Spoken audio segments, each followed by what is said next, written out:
نبی کریم صلی اللہ علیہ وآلہ وسلم نے ارشاد فرمایا، اللہ کی قسم دنیا کی نسبت بمقابلہ آخرت کے صرف ایسی ہے جیسے تم میں کوئی شخص اپنی انگلی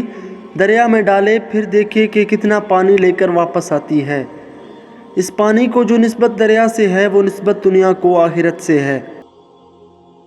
نبی کریم صلی اللہ علیہ وآلہ وسلم نے ارشاد فرمایا، جو شخص اپنی دنیا سے محبت کرے گا وہ اپنی آخرت کا ضرر کرے گا، اور جو شخص اپنی آخرت سے محبت کرے گا وہ اپنی دنیا کا ضرر کرے گا۔ سو تم باقی رہنے والی چیز کو یعنی آخرت کو فانی ہونے والی چیز پر یعنی دنیا پر ترجیح دو۔ نبی کریم صلی اللہ علیہ وآلہ وسلم نے ارشاد فرمایا، اگر دنیا اللہ تعالیٰ کے نزدیک مچھر کے پر کے برابر بھی ہوتی تو کسی کافر کو ایک گھونٹ پانی بھی پینے کو نہ دیتا۔ نبی کریم صلی اللہ علیہ وآلہ وسلم نے ارشاد فرمایا،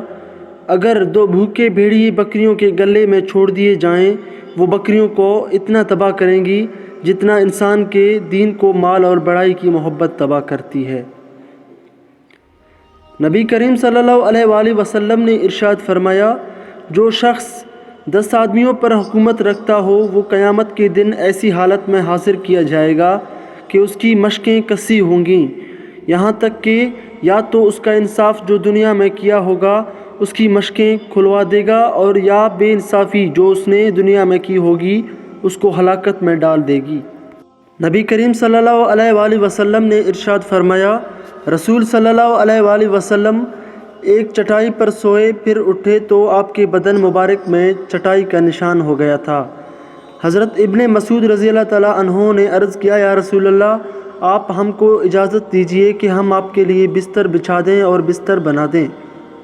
آپ نے فرمایا، مجھ کو دنیا سے کیا واسطہ؟ میری اور دنیا کی تو ایسی مثال ہے جیسے کوئی سوار چلتے چلتے کسی درخت کے نیچے سایہ لینے کو ٹھہر جائے پھر اس کو چھوڑ کر چل دے۔ نبی کریم صلی اللہ علیہ وآلہ وسلم نے ارشاد فرمایا، دنیا اس شخص کا گھر ہے جس کا کوئی گھر نہ ہو، اور اس شخص کا مال ہے جس کے پاس کوئی مال نہ ہو، اور اس کو حد ضرورت سے زیادہ وہ جمع کرتا ہے جس کو عقل نہ ہو۔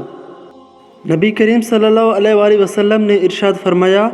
دنیا کی محبت تمام گناہوں کی جڑ ہے۔ نبی کریم صلی اللہ علیہ وآلہ وسلم نے ارشاد فرمایا، یہ دنیا ہے جو سفر کرتی ہوئی جا رہی ہے، اور یہ آخرت ہے جو سفر کرتی ہوئی آ رہی ہے، اور دونوں میں سے ہر ایک کے کچھ فرزند ہیں، سو اگر تم یہ کر سکو کہ دنیا کے فرزندوں میں نہ بنو تو ایسا کرو، کیونکہ تم آج دارالمال میں ہو اور یہاں حساب نہیں ہے، اور تم کل کو آخرت میں ہوں گے تو وہاں عمل نہ ہوگا۔ نبی کریم صلی اللہ علیہ وآلہ وسلم نے ارشاد فرمایا، کثرت سے یاد کیا کرو لذتوں کی قطع کرنے والی چیز کو یعنی موت کو۔ نبی کریم صلی اللہ علیہ وآلہ وسلم نے ارشاد فرمایا، موت تحفہ ہے مومن کا۔ حضرت عبداللہ بن عمر رضی اللہ تعالیٰ عنہ سے روایت ہے کہ رسول صلی اللہ علیہ وسلم نے میرے دونوں شانے پکڑے پھر فرمایا، دنیا میں اس طرح رہ جیسے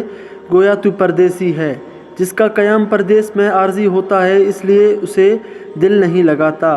یا بلکہ اسی طرح رہ جیسے گویا تو راستہ میں چلا جا رہا ہے جس کا بالکل ہی قیام نہیں۔ اور حضرت ابن عمر رضی اللہ تعالیٰ عنہ فرمایا کرتے تھے کہ